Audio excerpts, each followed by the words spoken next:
voltamos com mais um painel político. E a expectativa sobre as eleições de 2020, sobre os últimos acontecimentos da política, estamos aqui mais uma vez com Dani Amorim para fazer a repercussão de tudo que está acontecendo na política de Pernambuco e do Brasil. E aí, Dani, o que é que você achou da reforma da Previdência recentemente aprovada? Eita, um assunto bastante comentado, não só nos veículos de comunicação, Edmar, mas por toda a população brasileira. Foi a votação em primeiro turno da reforma da Previdência por 379 votos a favor, inclusive o maior quórum da Câmara Federal de toda a história, isso tirando as votações para presidente da Câmara ou impeachment. Mas teve um comparecimento em massa dos deputados e foi um importante passo, tanto para a economia como também atingindo a vida de cada brasileiro. Agora também um assunto muito comentado, além desse primeiro turno, a votação do primeiro turno da reforma da Previdência, que a votação para o segundo turno está prevista depois da volta do recesso, a primeira semana de agosto, mas um assunto bastante comentado por alguns veículos, inclusive em uma recente entrevista do presidente da Câmara dos Deputados, o deputado Rodrigo Maia, ele mencionou que um ponto também importante para a aprovação da reforma da Previdência vai ser a movimentação dos políticos do Nordeste. Então, Edmar, foi muito importante esse passo, mas como é que você vê aí essa articulação?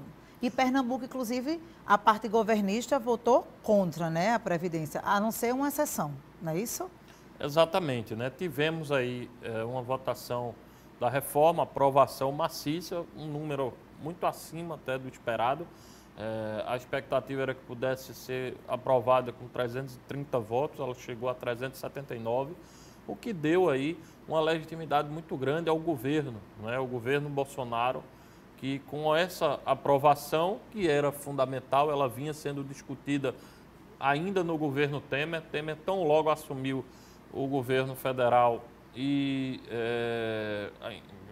meados de 2016 e aprovou a questão lá da reforma da PEC do teto dos gastos públicos. Ele tentou viabilizar a reforma da Previdência, mas não conseguiu, terminou o governo sem conseguir. E o presidente Bolsonaro conseguiu uma reforma mais robusta. A expectativa da forma como ela foi votada em primeiro turno traz uma economia de 933 bilhões de reais para os cofres da União, mas ainda existe uma possibilidade, Dani, muito grande de reinclusão dos estados e municípios. Por quê? Ela vai ser tramitada em segundo turno na Câmara dos Deputados e depois será levada ao Senado. E a gente já teve aí algumas declarações, dentre elas a declaração do líder do governo no Senado, o pernambucano Fernando Bezerra Coelho, que afirmou que vai tentar incluir, junto ao Paulo Guedes, junto ao presidente Bolsonaro e aos demais colegas senadores, a inclusão dos estados e municípios. Por que é tão importante a inclusão dos estados e municípios? Porque hoje nós temos 27 estados e 5.570 municípios. Se você aprova uma reforma somente mexendo no governo federal, você deixa estados e municípios com um problema. Você resolve o problema federal, mas mantém o problema de estados e municípios, porque eles têm aí um déficit, a maioria dos estados e a maioria dos municípios, um déficit significativo que chega, juntando o montante de estados e municípios, atinge 350 bilhões de reais. Só Pernambuco, em 2018, teve um déficit de 2 bilhões e 600 milhões de reais e que, em 2019, sem reforma, vai passar dos 3 bilhões. Ficaria, então, uma reforma fatiada de pizza, se tivesse tudo dividido, Edmar? Exatamente. Sem avanço nenhum. Agora você imagina, você ter aí Mas uma Pernambuco, previdência... contra? Pernambuco, que eu digo, é o governo, Claro. Você ter uma previdência que fique fatiada é ruim para todo mundo, porque cada estado vai fazer sua reforma. Quando você aprova lá em cima, os estados vão ter que se submeter. É mais fácil eles se submeterem a uma reforma que vem do governo federal do que cada um ter que fazer sua reforma. Inclusive, já há sinalizações daqui de Pernambuco, de aliados do governador, de que se o Congresso Nacional, o Senado e a Câmara não incluírem estados e municípios, o governador, pelo que se falou, vai empurrar com a barriga. Ele não vai querer pegar em bomba de uma aprovação ou votação de uma previdência estadual. Então, mas é a velha guerra de poder, então. Então não é um problema só de Pernambuco, isso já é uma sinalização, mas que tende a se repetir por muitos outros estados. Então, por isso que é importante que haja essa inclusão pelo Senado e depois voltar para a Câmara. Pode perder mais um tempinho, 15 dias, 20 dias, para ter que votar. Mas vai ter mais uma coisa mais concisa, não mas é? O ganho final, mesmo que atrase um pouco a tramitação da Previdência, mas o ganho final vai ser melhor para o Brasil. Verdade. Mas aí você estava comentando que a aprovação da reforma da Previdência nesse primeiro turno deu um prestígio ao governo do presidente Jair Bolsonaro. Mas, Edmar, você não acredita que está muito nítido aí, uma guerrinha? É isso que eu vi, inclusive, recentemente, nessa mesma entrevista do presidente da Câmara, o deputado Rodrigo Maia. Muita gente dizendo, não, né, os brilhos foi da Câmara, né, que a Câmara Povo. Aí outros, não, é do governo Bolsonaro. E aí ele chegou até a dizer assim, não, mas o bem é um bem comum, entendeu? E ele chegou assim, que o governo Bolsonaro, até agora, ele tinha assim, só olhado alguns nichos. Não olhar, tendo uma visão ampla de atuação do governo, principalmente dos seus ministérios, ele falou muito bem do Ministério da Economia, né, com Paulo Guedes, entendeu? Disse que inclusive era amigo. E que deixou muito claro que era o único quase que estava cumprindo o seu papel. E que muitos ainda não tinham mostrado para que veio. Essa questão desse cabo de né? guerra, para ver quem é que tem o louro da reforma, eu acho que é inócuo, né? Na verdade, o Rodrigo Maia teve o seu papel, isso é indiscutível, mas se os deputados não quisessem votar, não adiantava de nada. Podia pautar, podia colocar do jeito que ele bem entendesse. Agora, ao fim e ao cabo, quem vai ser beneficiado diretamente, além do Brasil, porque é uma reforma que não é do governo Bolsonaro, é uma reforma do país, importante para o país, mas evidentemente que quem está pilotando a nave, pilotando o Brasil hoje é Jair Bolsonaro. Então, essa reforma acaba trazendo coisas positivas para ele, até porque ele vai ficar com mais recursos para investir, né? Quando a reforma for completa e ela for promulgada, ela vai dar uma economia significativa ao governo federal. Então, o governo vai poder fazer novos investimentos. Investimentos em saúde, em educação, em segurança pública. Além disso, cria um clima, um ambiente favorável a novos negócios, a novos investimentos estrangeiros, o que, consequentemente, pode ajudar a girar a roda da economia. Então, todos têm o seu papel. Acho que o Rodrigo Maia teve um papel importante, os deputados também tiveram. O Paulo Guedes, que é o ministro da Economia, também foi um grande articulador dessa reforma, mas o grande louro, o grande beneficiado de tudo isso, além do país, evidentemente, sem sombra de dúvidas, o presidente Jair Bolsonaro. E não deveria nem existir essa discussão. Eu fiz mais, eu fiz menos, eu levei. Porque o grande beneficiário tem que ser o povo brasileiro, né? A população, a nação que está precisando urgentemente, cada vez mais avançar para uma vida digna, não é? Um direito, né, de ter os seus direitos, entendeu? Então fica essa briga política de que eu dou mais, eu fiz mais, e aí não leva a lugar nenhum, não é isso, Edmar? Exatamente. De jeito nenhum, é governar para o povo, é um país democrático, né, que tem que ser para o povo e com o povo, não é verdade? Exatamente. É importante que haja um entendimento dos poderes constituídos, não só a Câmara e o Senado, o Poder Legislativo, como o Poder Executivo, na figura do Presidente da República, o Poder Judiciário no Supremo Tribunal Federal e também, além disso, a gente pensar que estamos numa federação. Temos estados, municípios, né, governadores, prefeitos, enfim, são milhares de brasileiros que precisam realmente de uma nova guinada para o Brasil. O Brasil precisa de um novo tempo, uma nova perspectiva econômica para poder resolver os seus graves problemas que a gente enfrenta há anos. Inclusive, avançar não só como sociedade, mas principalmente numa nova política, né? Uma política que seja bom para todos. Mas olhe, são vários assuntos políticos que iremos aqui abordar ainda no painel político. Fiquem aí com a gente, viu? No próximo bloco vai ter muito mais, não é isso, Edmar? Exatamente. Daqui a pouco a gente volta.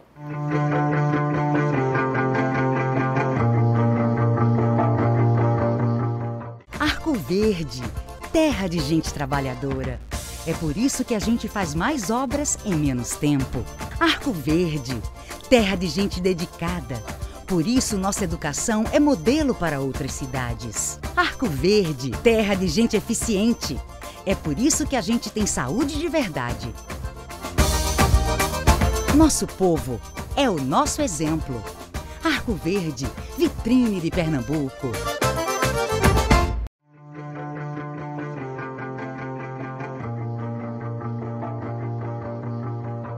Neste segundo bloco do painel político, começamos com outro assunto que está bastante em pauta e comentado, além de ser polêmico, em todo o Brasil. Não é só em todo o Brasil, não.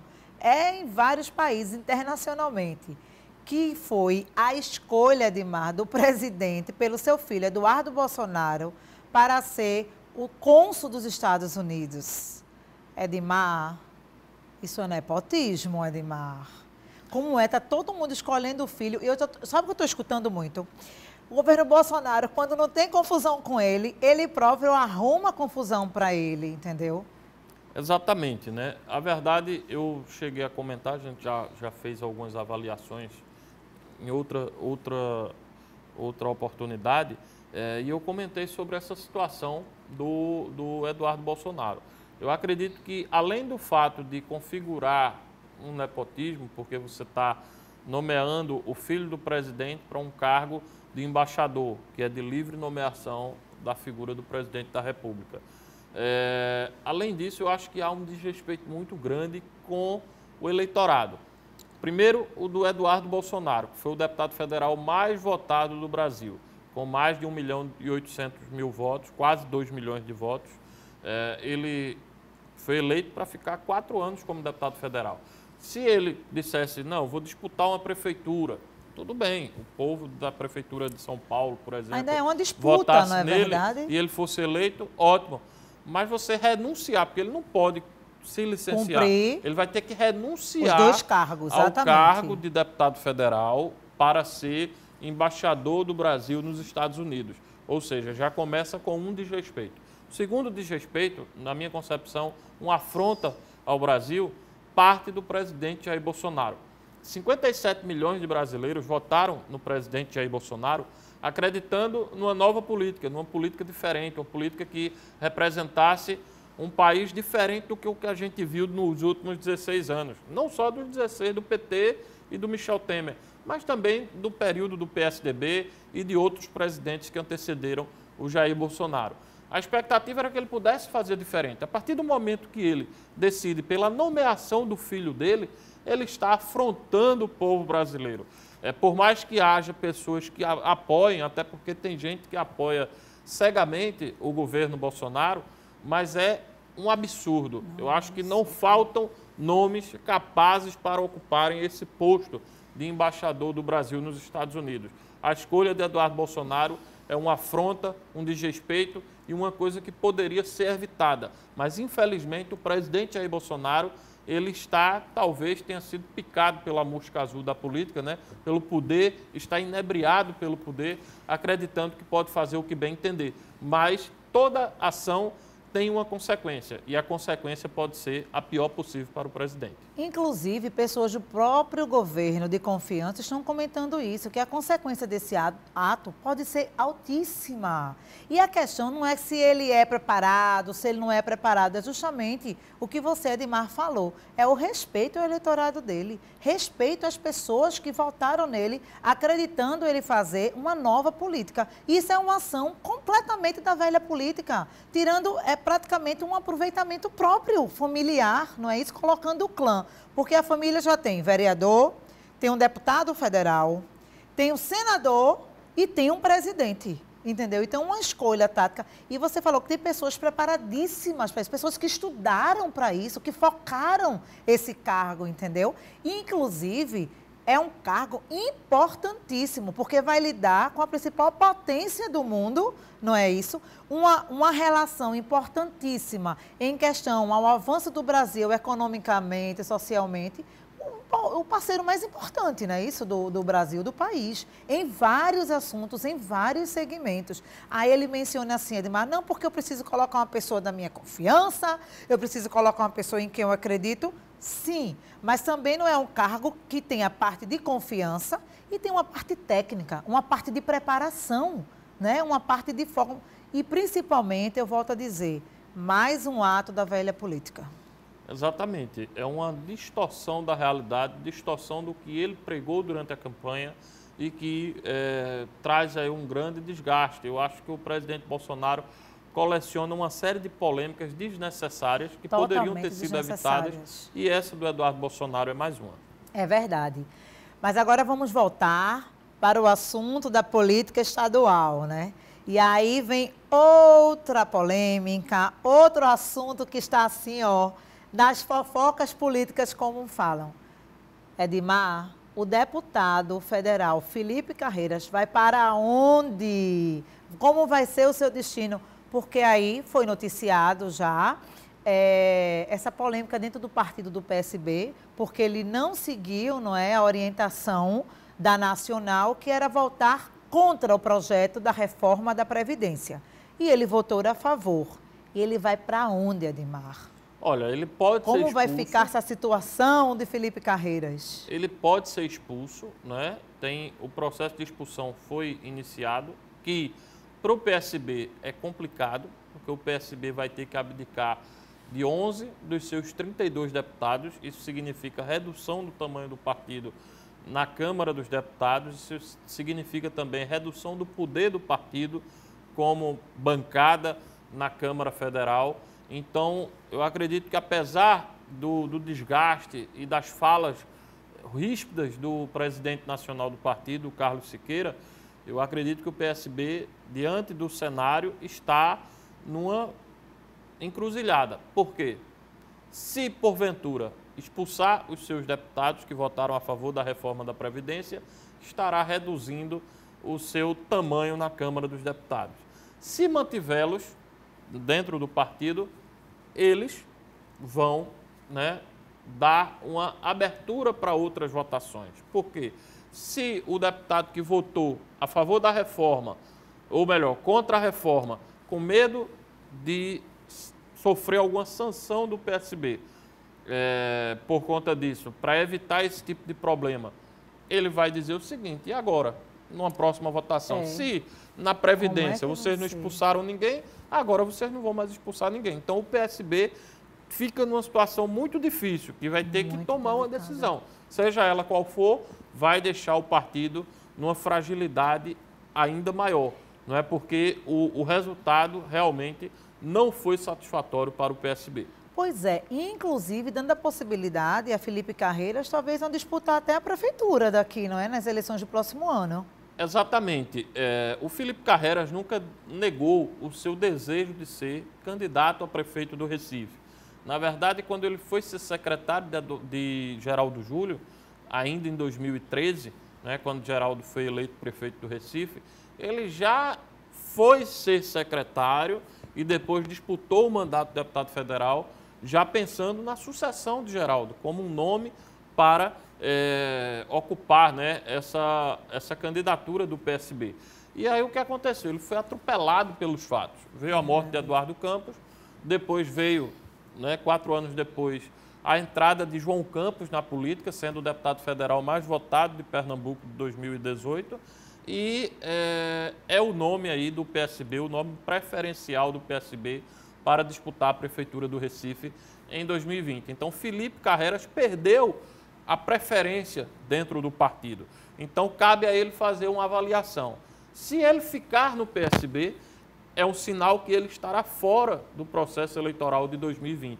Se ele sair, ele vai ter a oportunidade de fazer um voo solo, de ser candidato a prefeito do Recife e saber se ele tem potencial, se tem capacidade de ganhar uma eleição. Mas, para isso, ele vai precisar romper ficou o partido, o único partido da vida dele, o partido que ele teve a vida inteira, que ele militou com Miguel Arraes, com Eduardo Campos, com Geraldo Júlio e com Paulo Câmara. Inclusive, esses dois últimos, ele ofereceu a sua competência para a gestão de Geraldo Júlio no Recife, como secretário de Turismo, e depois a gestão de Paulo Câmara no Estado, como também secretário de Turismo. Então, Perfeito. Felipe vai ter que fazer essa avaliação do que é melhor para ele. Se vai ser a saída do partido, e eu particularmente acredito que esse é o melhor caminho.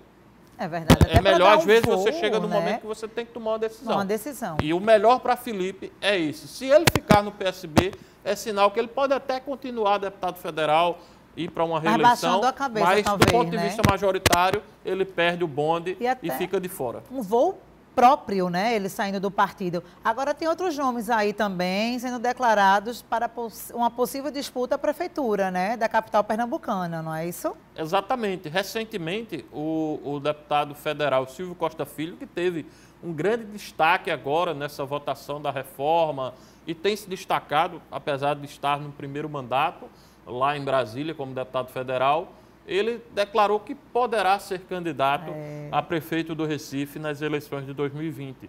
Silvinho, que tem uma história na cidade. Silvinho começou como vereador do Recife, depois saltou para deputado estadual, teve a oportunidade de exercer 3 mandatos como deputado estadual e agora é deputado federal. Então, ele está galgando os passos, né, na política. E talvez seja agora a oportunidade de tentar um voo majoritário, até porque Silvio Costa Filho nunca disputou, encabeçando uma chapa, uma eleição majoritária. Então, talvez é chegada a hora de ele entrar nessa disputa. Pelo menos ele colocou o nome. Diferentemente de Daniel Coelho, Priscila Krause e Mendonça Filho, que são nomes aí que já disputaram a eleição de prefeito, Silvio nunca disputou. Então, ele poderia ser a grande novidade da oposição. Então, já começou o caldeirão de nomes para essa disputa, que já está na visão, já essa disputa à prefeitura, né, do Recife, no próximo ano. Vamos ver quais os nomes, né, da oposição vão sobressair. Então, nós terminamos aqui mais um painel político. Convidamos a todos para continuar nos acompanhando nas redes sociais do canal Good e no próximo programa. Até a próxima semana. Ok, até a próxima.